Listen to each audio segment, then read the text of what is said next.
nta muhungu utazi Itopito gusa bose siko baba bazi kuyikoresha neza. Itopito niyo gahunda abashakira sakure muri tageti ya fresh ku kazu k'amazi. Okay, aho uretse kurengaho.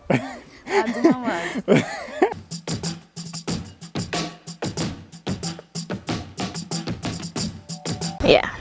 Nizere ko mumeze fresh cyane mwebwe mudukurikirana umunsi ku munsi 5 kuri 5 mutubona kuri YouTube channel yacu ya Yawe TV. Yawe TV dufite na website udusura ukamenya amakuru, ikintu cyambere n'amakuru ukamenya isi yerekeza, ukamenya imigezweho ku isi.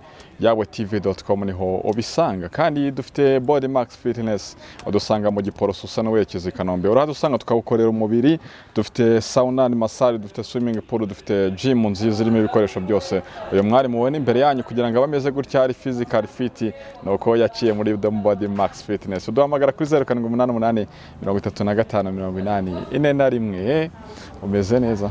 Meze neza cyane. Amakuru y'imisi? Amakuru yanjye ni meza. Twishimiye kukwakira kuri Yawe TV. Murakoze. Urasa neza. Murakoze cyane. Ese ni Mario ni Berine nje byaranyaye irakora bo yanyihoraho bite? Irakora boss. Ubundi ni crew. Turi crew, so turakorana tugafashanya. Yego. Umunsi ntabwo yabashije kuboneka, hari ibindi bintu ari gutunganya by'indirimbo yiwe dushaka gukurikizaho. Mbese mukora nka groupe, mukora gute nyine? Dukora nka crew, ashobora gukora ibye, yego, ni support ibyanjye, ariko still tugakomeza tugakorana, tugafatanya nyine, sometimes tugakora indirimbo twembi. Okay, ni Itopito mukajya gutya mukadukubita Itopito cyane. Vanilla iriya yo wivuga. Yego. Ntagira turayigeraho. Ntago turayigeraho. Wapi ntago turagera, twatataza show yacu fresh sana. Welcome to the show. Thank you. That's how do it. None se ubundi amazina yawe na yahe? Amazina yanjye? Ubundi nitwa Benimana Bernardine. Yego, Bernardine. Yeah. So izina nkoresha ry'ubuhanzi ni Berni nyine bisanzwe. Ni Bernardine wahini. Umva kadasoundinga fresh vote kandi nagakora makasi. Kugira ngo ntanagora n'abafana rero. Umufana yajya kuvuga Bernardine. Yego, hari indirimbo yawe nabonye imaze igihe kirenga umwaka ngira uri kumwe na papa cyangwa. Bivuze ko watangiye umuziki kera? Yeah. Maze igihe ndi gukora umuziki, ndi kubaka nyine Empire. Legacy. Watangiye ryari? Muri 2018. 2018. Imyaka 3 irashize. Ni experience ndende rero. Mu myaka 3 harimo imizigo ingahe? Nitonze ntago ari ibintu biri kwihuta cyane. Marije gukora indirimbo. I think zigeze kuri enye. Yego. Enye mu myaka 3.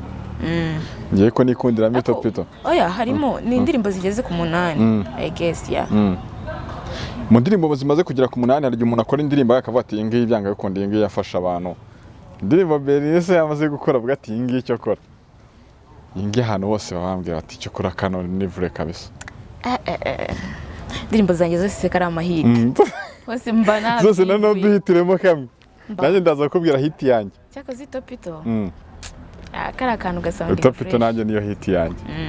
Dukubitiraho gacya ku Itopito twumva. Utazi Itopito seninde. Keretse utaratobya kondo. Itopito ndimo nkubwira wa yitiranya guri ikibondo. Imbarutso burya niyo yerekana umushuta mwiza.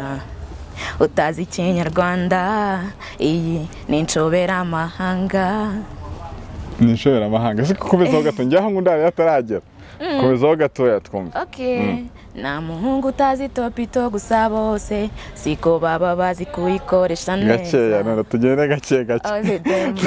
Uretse kurenga aho ngaho. Nta muhungu utazi Itopito gusa siko bose bayikoresha neza. Itopito ushaka kuvuga ni ihe? Se abakobwa bo ntago bayikoresha Itopito washatse kuvuga miki? Bra hari abakobwa bakoresha Itopito. Ndabizi se. Ndabizi. Umwana yaba yarananiranye. Abarakabandi. Siko bose bayikoresha neza.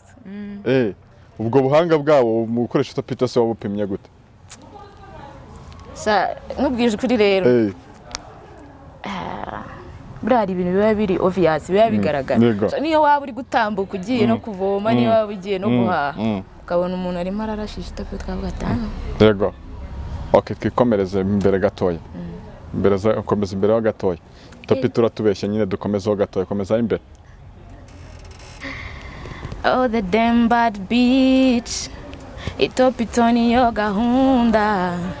Abashakira sakure muri target ya fresh ku kazu k'amazi. Okay, aho uretse kurengaho. Okay, none se gukoresha Itopito nyine wabitubeshye. Gukoresha Itopito n'akazu k'amazi bije guhora bite? Gukoresha Itopito n'akazu k'amazi bije guhora bite? Nyine ntushobora gusanga nk'abantu barimo bararasira hafi y'ahantu bavomera. Bakarasa mu mazi. Abantu bakarasa mu mazi. Urasa ushaka, it's fine. Ariko ukajya kurasira hehe? Ko mugezi. Wowe aho ngaho nyine washaka kuvuga. Savuze akazu k'amazi se? Ya. Ubwo n'ubwo ngo umuntu arasa akazu k'amazi ariko ntago arasa mu mazi. Bishatse warasa na hafi yaho gusa tu. Byaba bihagije. Hafi yaho se byazana amazi. Hafi yaho. Ndakubwiye ngo noneho ugiye no kuzana n'amazi. Mwitembere ne frere sana. Mana cyo koko ari modagakunda to. Bwa mbere nyigufurayinga numvisha nyine kankoza ahantu numva nyine karimo utuntu nyine ndabana se nzakubaza ngiye numvaga nyine nabisobanukiwe arakunda ikintu ariko ugikunze mu kigare to mwumva Itopito nyine sho nyine kwiyumvisha ko ari ukurasa ariko hakaza kuzamo ibintu byo gukubita ku mazi mwumva nyine yose ninjanga abana nzitabaza mwenyewe. Ibisubizo byose mbiguhaye. Uratubeshya. None se Itopito ni track abantu bakiriye gute yakuvanye kuri hezine kugeza kuri he? Itopito rero abantu bayakiriye neza. Yego. Cyane pe. Ariko hari n'ababyibajijeho cyane nyine baribaza. Nkanjye nuko kabisa. Ariko nta mpamvu yo kwibaza byinshi. So abantu bayakiriye neza. Yego. Abantu benshi bambwira kongs. One special thanks ku bantu bose bamfasha. Yaba mu director wanje Emike. Yego. Mu producer wanje Ubwenge on the track na Soundalizer. Ewana ndashimira na Mario umukuru wanjye dukorana because aramfasha byatari. So yego. Ufite management? No. Ni aba producer mukorana gutyo gusa. Yeah. Itopito muri make wavuga ko niyo brand yawe. Oya hazaza n'izindi rega none se. Ndavuga uyu munsi none. Umunsi none ni vanilla. Ni vanilla. Ni vanilla. Tutarakageraho ka vanilla. Ese Itopito wayikoze ariko warabanje izindi imbere yazo. Kuza kuba warabanje izindi imbere yazo abantu wenda navuga batamenye cyane siko kuri. Yego. Ariko Itopito nyine gahita ifata byaguhaye izihe mbaraga zo kuvuga ngo reka nkomeze none ubutanza bakubita ikintu kimeze fresh. First bituma nyine umuntu agira confidence. Yego. Imba wakoraga ibintu abantu bakaba batarabibona. At one point bakabibona ukabibona nawe ko babibonye. Iyo ngiyo bari success. That means ntago ugomba guhagarara. So gukomeza tugakora tukabaho ibikorwa byinshi. Ese umuntu wumva nyine ngo Itopito ngo ari igishegu umusobanurira gute? Afite ukuri? No, icyo ngo subize neza rwose. Ya ndirimbo umuntu wese ayumva uko abishaka. Yego. So wowe ushaka yumva gute? Umuntu uba wumva biri fit rwose kuyumvamo igishegu. Yego. Nafatire. Komeza wumve mu bishegu nari. None umuntu uba wumva harimo gospel nawe avuga ati is vibe kabisa nizo muri church. Gospel yo ku kazu k'amazi kwitabaho koko. Ese harimo Adamu na Eva. Okay. Umva ntarabajyanye no ibintu by'amatunda. So buri wese nyine abyumva uko abyumva uko bishaka. Ariko Itopito ukurikije imbaraga wayikoranye wavuga ko yabaye successful. Nubwo bitararangira abantu bakomeza no kuyireba. Iriya ni success. Okay, wa mutipe wambwiye rero Mario ni Mario. Nyine akenshi YouTube channel yanyu amazina nayo. Yeah. Umuntu ashobora nyine kwibaza ko ari close relationship ishobora kuba ihari y'umwihariko ku buryo nyine no kuri YouTube umuntu abona amazina arabira. Like dutangira gukorana ntabwo twigize dushaka izina twakita crew yacu. Yego. So then yari afite izina ryiwe nanjye mfite iryanjye amplis ashaka gukomeza gukora n'izina rye nanjye at one point ngakomeza ngakora n'izina ryanjye. So ntabwo twigize duhitamo izina rya crew twahise dufata amazina yacu tutereka hari. Mwumva bimeze fresh mu bati twakomeza. Mumaranye igihe kingana kimwe aratangiranye? Yeah, actually tumaranye iyo myaka 3. Imyaka 3. Se uwo muntu yanakwibaza ko munakundana wa mugana. Ni Papi Kireva nande na Dorokasi. Wapi? Uriya n'umukolege tu. N'umukolege tu ni best. Akantu ka best ngubu kwa mugani kukavuga iki. Ajye usanga abantu nyine. Ariko nawe ujye byumva. Ndabyumva. None se ubona bifitiye vari y'ubundi? I don't know. Njye ahubwo mbona abantu bavuga ibyo bintu bya besto baba bari kubeshyanya. Bari kubeshyanya. Nakuri ko kubirimo. Ba besto banguze imiti bakora. Nabarutwe. Werutwe. Abamatwe. Abarusha boyfriend. Okay, first sana no tuvuye ku Itopito. Itopito siyo waheruka gushyira hanze tutaragera kuri Vanilla. Niyo yaherukaga. Yari maze igihe kingana iki? Amezi. Agera kuri 6. Yego. Amezi 6. Niyo yarashize. Inspiration zo kwandika Itopito zavuye. Bon. Wari mu yihe mode kabisa kuryo uvuga utarako se akana gasa kanza mu mutwe tu. Hari umuntu kubwira ngo ngewe ngo nari mvuye ngo muri douche ngo inspiration ziraza. Ngewe ngo nandika nyine meze gutya Itopito kuzamo ari mu situation. So. True story. Byari byanyuma tubeshya ngo ni story y'umuntu. Abona true story kuri wowe. No, ntabwo mvuze ko ari true story. Yeah, okay, situation. Iriya ndirimbo rero ntabwo nicaye ngo mpite nyandika umunsi umwe. Yego. Actually ko yakona nigaga navuga ku ishuri nkaza nkavuga ata reka nandika hakantu. Yego. Nagendaga nyine nyipanga gake nyine nagiye kujya kuyirecordinga ari projet ndende nyine nicaye nkatunganya nyine nitunze. Fresh. Wewe ukwiga ubu byararangiye? Ngubu ntabwo bigikaze. Ntabwo bigikaze. Haje hano utuntu twa online. Mu modeli. Okay, none se Itopito nyine byari mu yahe masaha? Wandikagaho gake. Masaha ni mugoroba masaha. Saa 2. Uyu munsi wahuraga n'umuntu kubita ukazu k'amazi agataguha situation. Urumva agataguha inspiration ejo kazu kakandikaho. Ejo wawe n'umuntu kuri Itopito ugahita uvuga uti kanongere nkongereho. Wabona itundo kavote kanongereho nuko byazaga. Cyane nuko byazaga kabisa. Ugahura n'umuntu uzi gukoresha Itopito neza ukaza ukakandikaho. Wapi? Mbese so ntago watubwira ko kwandikaga nyine gakega. Hapi ntago bifitiye amatsiko. Ntago bifitiye amatsiko. Byihutirwa. Ntago byihutirwa. Kandi Itopito nyine kuyikoresha neza biba bisaba. Se watubwije ukuri ubundi icyo washaka kuvuga n'uce ku ruhande. Ukuri ntakubwiye n'ukuri nawe koko. Ngiye ko navuze ukuri kose.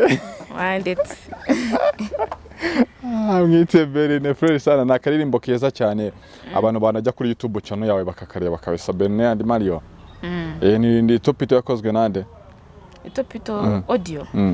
Yakozwe na Bwenge on the track. Bwenge on the track video yakorwa nande ni video nziza. Yebane irimo mwacteur kabisa ushobora kubaze gukoresha Itopito. Ari hayi na hari. Cyokora ufite aka video keza. Yeah. Nyine ubikora. Director witwa MK. MK. Yakoze aka video keza kabisa nyine ukuntu bukoramo wagira ngo nawe urabina ibintu umenyereye. Wakitinzemo neza kabisa. Abantu baze kwireba. Director mwiza. Akubwira ibintu biri right byo gukora. Ku buryo abantu umusore umwegera koko akabona ko Itopito ikora. Sabara abacteri nyine nuko bari bimereye. Okay, sawa cyane kabisa. Yitwa Bernard niwe turimo twiganirira kuri Yawe TV. Dufite website ya yawetv.com ujyaho ugashakisha amakuru yose kugira ngo ukomeze kumenya aho isi yerekeza. Ikintu cya mbere ni amakuru, niyo mpamvu tuba twegereye Bernard kugira ngo aduha amakuru. Okay, nasubwo twakigira kuri Vanilla noneho. Vanilla Itopito urayikoze abantu imaze kubafata. Abantu bakubwiye bati courage ubundi wamugana imbere yuko tuvivaho credit yayo yari ihe ku bantu bakubwiraga ngo iki Itopito. Abantu benshi bambwiye ngo courage kabisa. Biguhaye imbaraga koko. Bima imbaraga nyinshi zo gukomeza because iyo ndirimbo I think na Yago yarayipostinze. I'm thankful. Yeah, so byamaye imbaraga cyane ndavuga ati wow bya bintu bishobora kuba bigukora gukunda. None se hari igihe umuntu akora hiti nk'uko wakoze Itopito abana kuzongera gukora indi bikanga kabisa ku buryo ubona nyine abantu usa n'uwihaye ikizami nagaruka uko bitekereza. Oya. Ibyiza bihora biri imbere. Like ntabwo namara gukora indirimbo nk'Itopito ngo nindangiza nsubira inyuma. Actually mba nari experience ibintu byinshi. So next project igomba kuza nyine iri perfect. Yego. Kubera ko hari ibintu byinshi nyine ubumajije no kumenya. Ukaba warabonye mistake. Yego. Kazikosora. Yeah. Warakoze research none ukamenya uko Itopito ikora ukabikosora. Shaka kantu kagukomye. Shaka arankomye koko. Igire kuri vanilla turirimbira gake. Okay. Kunda umwana ufite umwanya mu mutima wawe. Ayaya. Umufata neza we na bintu by'amahane. Ye baba mbega vibe mana. Wagira ngo ni nk'ibi baba. Nanjye umumona ndi tayari kugeza tugeze finali. I'ma be your mamacita nubishaka I'ma be your señorita. Nujya umburira umwanya me like it, I like it the way you do me. Yo. It's vanilla. Uwo mwana ntago wamuburira umwanya. Nose kavanira ko kaje gute? Izina ni ryiza n'indirimbo ni nziza no kunurimbamo ni byiza. Kavanira kaje ari agatekerezo gatuje. Twakundi umuntu we yicaye karifreshing ukavuga atari kubundi uyu munsi wabaza producer nkagenda tukikorera ka vibe. So then vanira no kwango yo kuyandika ntabwo byiza bwitwara igihe nk'Itopito. No. Yo ni indirimbo nyine nakoze binyoroheye. Yego. Nagiye kuri studio producer nsanga tunayi gukora bitamubwiye ati waretse tukavibinga se tugakora vanilla ahita nkubita ka beat. Ndavuga ati kano kantu ko karyoshye duhita tukicaraho nyine turandika tugakora. Yeah. Nose kuza guhitamo izina vanilla byo byaje bite? Vanilla ni akazina keza kadakunda gukoreshwa cyane umva nyine ari ubwa mbere umuntu akumvisha amatwi ya cyaka atajya kumva kenshi. Urumva nyine ibintu byiza rega biherekezwa n'ibindi byiza. So ntabwo umuntu yakora indirimbo nziza ngo narangiza izina ribi. So nabyo nyine narabitekereje turi muri studio ndavuga akantu ko gasound ga fresh wakora akagaha akazina kari special. Yego. So then ndavuga ati ya tukite vanilla. Ka vanilla kabagakozwe gutyo. Ese mu uruganda rwa muzika mu Rwanda turubonamo abakobwa bakeya. Ni cyo kizero bahanone uko wujuje kuko harabo tubona akaza gakora karirimbo na keza cyane ariko tugahita twongera tukamubura none ugasanga ya mibare dufite y'abahanzi kazi mu Rwanda yaracyari yindi horaho. Barega muziki uragoye. Muziki uragoye abantu bageraho bagaflopinga cyangwa se bakaba batari gukora neza. Ndabumva ngewe ndabumva cyane because music kabisa ni struggle but gucika intege ntabwo ari sawa. Gucika intege like ushobora gucika intege uri kuvuga ati uyu munsi ibya music reka mbe mbihagaritse. Ariko mu by'ukuri nyamaze ukoze gake gake wazasanga nta cyuho kinini washizemo. So I don't think gucika intege ntabwo ari ikintu kiri advice. Yego icyo wababwira no gukora gake gake ariko ntibabivemo. Yeah. Kuko at one point nyine hari igihe time yawe bizagera. So hari igihe time yawe ushobora kugera igasanga nta kintu wakoze washyizemo icyuho kandi ukabona nka opportunity ukabura ikintu present. So that's it. Argiye tujya duhura n'abakobwa akabwira bati gukora umuziki uri umukobwa biba bigoye. Hari igihe duhura n'imbogamizi zimwe na zimwe ugasanga hari n'abakobwa ngo ruswa y'igitsina. Wowe izo mbogamizi wowe nazo cyangwa se ubona ari ihe mpamvu kinyamukuru bundi ku ruhande rwawe tutabona abakobwa benshi bakora umuziki nkuko tubona abahungu bavuka buri mese? You know what? Ibintu bya ruswa y'igitsina byo ntabwo ndi bubivugeho ntabwo birambaho. Yego. So then ariko ushobora kuba harabuzi wenda byabayeho cyangwa muri rusange ubona imbogamizi ari izihe? Imbogamizi zituma abakobwa badakora umuziki nk'abahungu. So rero abakobwa kenshi ntago bazi gustragoringa.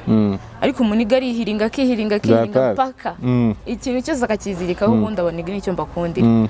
Ariko abakobwa sha bacika intege vuba. Uyu munsi agera nko muri studio yataha wenda indirimbo itarangiye agacika intege akavuga tapu sinzi nyine bacika intege vuba vuba ubona ariyo mbogamizi. Wowe rero ntabwo icyo ngicyo kizakubaho. Iyo umuntu azi imbogamizi biba byoroshye ko yanamenya uko ashobora kuyihanduringa. Niyo point yawe izatuma uba successful. Of course. Iyo umuntu atangira ibintu na cyane cyane ko atari we wa mbere ubikoze, hari igihe abavuga ati hari umuntu wamaga inspiration, uyu muntu nakoze iriya role model, wowe byigeze bikubaho hari umuhanzi uvuga uti iyo nguni nakuze numva nzakora umuziki. Umuhanzi w'umuroro model kuri njye I think ni Megan Train. Karimbo ko ufite karirimbo ke mfite karirimbo ke ariko uramukunda to yego no kwera icyo ari we ko abanzi gari benshi akora music iri wide yego akora ibintu byinshi kandi byose uba wumva nyine abifite the priest ni umukobwa cyangwa se n'umugore ubona ko nyine ibi narimo abikora perfectly yego muri music. Okay, first sana yitwa Bernie shandaje mbatwi yego. None se Vanilla abantu bayakiriye bate ubutumwa baguhaye n'ubuhe? Bayakiriye neza vrema. Abantu barayikunze ahubwo I'm confused nimba nzakomeza ngakora style y'Itopito nimba nzigira muri Vanilla I don't know. Kasire y'Itopito ngene ko nakunze sinzi impamvu nyine tu sinzi impamvu ariko kantu nakunze ngewe akaraga style ni fresh karaga style ni sawa. Wowe ubwo nyine ugiye gukora bimeze bite? Sawa ngewe nyine I think nukubitekerezaho neza. Umwihariko wa Berine no wowe uri butume abantu bumvaga abo bahanzikazi nawe bamwongera kuri playlist yabo. Buryo uvuga uti ngewe abana byanga bikunda bitewe n'ibintu nibi nzanye nanjye ugomba kunyongera kuri playlist ya ndirimbo wumvaga. So deja umwihariko wanjye nuko ndi gutanga ibintu bigaragara biri active kabisa. So kandi naguhagarara guhari yego. Zambogamizi zavuye ko wakoraga nyine mu gake none akabashira amazi atandatu gatuduye indirimbo. Mbogamizi ntabwo zikiri nyinshi cyangwa se umuntu abamarije no kubimenyera amenya n'ukuntu yabyitwaramo. So umwihariko wanjye rero mugende muurebe kuri YouTube yongera kabibose kuri Mario and Bernie official channel yacu. So then kindi mushobora kudukurikira nyine mugakurikirana n'ibikorwa byacu kuri Instagram nitwaho Bernie 250 then bakanagufollowinga bakakomeza bakaguha izo nama kugira ngo ibintu bikomeze bigende neza ibikorwa byo urabifite. Ibikorwa byo birahari byinshi ariko yego. Na nyuma ya Vanilla ariko navuga ko ari igisohoka wenda ntabwo uratekereza guhita ushyira ikindi hanze. Njye deja ndimo ndatekereza gushyira indi ndirimbo hanze ubwo nyine nimba ntangiye kubitekereza kare that means yararangiye. Kazaba kitwa gute ko ako karirimbo kazakegereye Itopito ava reka ndeke ko bikubwira ni surprise. Uzongera ugaruke kuri yawe TV kasohotse utubwire mva shana ntuzatana amarira ndakubwiza ukuri noneho bakubita mu mazi ntago ari ku kazi. Shaza barakandi gasitiri buri gihe nzajya nkukorera surprise. Okay, fresh sana, thank you so much. None se nyine tunyuzamo tukaniganira rimwe mu buzima busanzwe. Bene umukunzi ameze neza? Umukunzi? Umukunzi wowe? Ndabizi se. Umukunzi se no muntu. Abanzi bose bameze neza. Okay, noneho hari akantu nshaka kutwiganiraho gake tugana no ku musozo kugira ngo tukure kujya cyane ko indirimbo abari nshyashya wenda na promotion ibikomeje ukundana n'umutipe. Urumva buri muri relationship murakundana. Wa mutipe bikaza kubaho ibibazo nazi mugatandukana. Wakomezanya na murumuna we? Iwe. Like ntandukanye n'umutipe twakundana. Yego mwakundanaga. Nkakundana na kabuta ariko byo byose umuryango nago nawe ujya kure gatongera ukadetingana nande. Uzi byaterwa na situation. Birashoboka nyine bishobora kubaho. Si hari nk'abantu umva hari story nzi ngewe umuntu yakundanaga n'umukobwa bigeze kuri point ya mariage umuniga yibanira na murumuna byagenze bite suko nyine bageze aho barabyumva sone se babigenza gute asiyo mico ubona rebe ni myiza kujya kuzeho mukuru wawe mwana ego komana sha gukuzaho byo ngiye ntabwo nabikora ni ubwo cyo gihe nyine no ngo hari igihe ubutandukana n'umuntu urumva nta kintu kibi kigeze kiba muri relationship yanyu urumva harakubera wenda utuntu runaka mutumvikanyeho kuko wakundana na murumuna wawe birakunda nabyo birakunda Nigiye mwese mutabibonamo ikibazo mwaribe. None se ubwo byakunda gute? Mukuru uwo mutipe ne mukundana bya byose murumuna we n'abafite amakuru. Habaza kubwira ibyo mwaganiriye kugira ngo yagiye muri relationship nawe se urumva ari sawa. Sauzi ibintu uri kumbaza bya relationship. Nago yibamo nabyose. Wapi nabyose? Kareka. Abasore warabakatiye ko byaracitse. Hapi ntabwo nabakatiye nyise ubwo barantereta. Kubera iki se? Hapi. Kubera iki batagutereta? Kubera iki batagutereta? Ntabwo mbizi. Nuko ukiri umwana se? Aha. Urabakatira. Hapi. Ahubwo se. Yobwo utumye mbura n'ikintu mvuga. Kubera iki se? Mbese ni gute baba batagutereta? Ntabwo rero urumva. Rega ntabwo ariko abantu bose baba bateretwa. Ari n'igihe ndi umuntu anabyima time. Yego, ntabwo ari hobby kujya mu nkondo.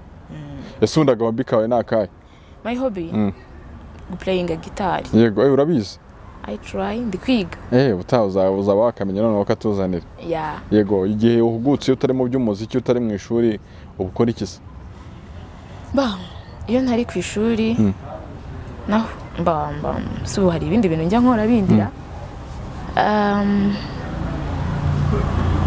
no kwicara nyine nkandika then nategura n'imishinga nkavuga ni next project izabimeze gutya nkatangira nkayivibinga and then nkumva nyine n'ikintu bizansaba n'ibyo ngibyo mba nibereye. Yego. Benessa akunda kurya iki? Yewe nkunda kurya iki? Nabiryo ngira nkunda. Byose uririra. Yego. Kunywa se? Nkunda kunywa amazi cyane. Ukunda kunywa amazi cyane. Ibintu by'utuzu tw'amazi uri hafi. Wikundira amazi? Okay. Bene ni talent yindi afite abantu batazi. Gushushanya urabizi? Iyo utaza kuba umuhanzi ariko nabyo biri mu buhanzi. Iyo utaza kuririmba wari kujya ushushanya. Actually wa mugani n'ikibazo wambajije nisenyisubiza. Iyo nta kindi kintu ndi gukora cya music ndashushanya. Urashushanya nabyo urabizi. Fresh kabisa. Ureba umuntu gatuma ushushanya cyangwa ushushanya ibindi bintu. Ngiye nshushanya ibintu bya imagination. Yego. Ukahita wimagine nk'agakisa nk'akazu k'amazi gatwa ushushanya. Asiya ndirimbo ko yankomye koko. Fresh cyane twiganira ku musozo. Hari igice ku mubiri wawe ukunda cyane hari n'icyo wanga cyane. Ngiye byose ndabikunda nta kimwe nanga. Byose ndabikunda. Baturimbira kuri kavani hanyuma tukayisoza tukakureka ukigira mu zindi gahunda zawe tunagushimira ko wabanye natwe. Twagiye. Ukunda umwana ufite umwanya mu mutima wawe. Umufata neza we nta bintu by'amahane. No, baba mbega vibe umana wagira ngo ni nk'ibi baba nanjye ubu mpora ndi tayari kugeza tugeze finali. I'ma be your mamacita nubishaka I'ma be your señorita nujya umburira umwanya me like it, I like it the way you do me. Yego, fresh sana. Se ubundi turanasoje wanamugani kuki ubona biterwa n'iki ko abantu baririmba inkunda ariko wamubaza ngo uri muri relationship akabwira ngo wapi? None se case ziba zitandukanye. Hari igihe nyine umuntu aba atari interested. None se reka nkwe nk'urugero. Ushobora gushushanya urumva umuntu uri kurya. Ntabwo bishatse kuvuga yuko ukunda kurya. So hari igihe nyine umuntu utari mu bintu ahubwo ari ubivuga neza. Okay. Umuntu utari mu bintu ari ubivuga neza. Umuntu utari muri iyo relationship we abirebera kure ushobora no gusanga ari nawe ushobora kubisobanura neza. Niba mukinyi uri hanze ari kubona tere yose. Okay, fresh sana yitwa Ben, reka tukwifuriza ishya hirwe tukubwire ngo courage cyane murakora ibintu byiza cyane abanyarwanda ukomeze ubibahe kandi nabo badushyigikire. Iyo bavuze ngo made in Rwanda ariko ntago ari kumva imyenda gusa.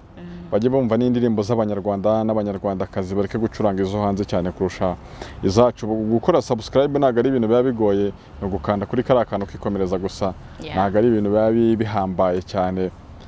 Sinzi rero niba hari ikintu kiri ku mutima wabwira abanyarwanda n'abandi badukurikiranye bari mu bice bitandukanye by'isi, hanyuma tugasoza bene. Ikintu nabwira abanyarwanda rero, ndabashimira cyane. Ntago abantu bose bambwira congratulation, ndabashimira. Ndashimira timu yanjye, y'abantu nyine bagenda bamfasha kugira ngo nkore ibintu byiza.